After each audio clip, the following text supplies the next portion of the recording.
Hello everyone, in this video I'm going to show you how to download Figma app on your iPhone. First, open App Store, click on the search bar and type in App Store. Now after opening your App Store, you can see search icon on the bottom right corner, click on it. And here on the top you can see the search bar, click on it and type in Figma. Now scroll down a little bit until you see this logo, click on it. This is the official Figma app.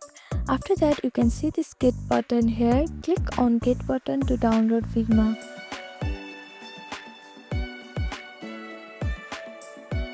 After the verification, your download will be started. Now it may take some time depending on your internet speed.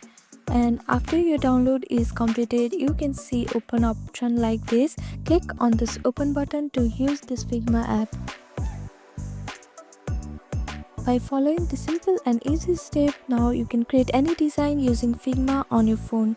Thank you for watching this video. Please do not forget to like, share and subscribe to our channel, and comment down below if you have any other queries. Thank you.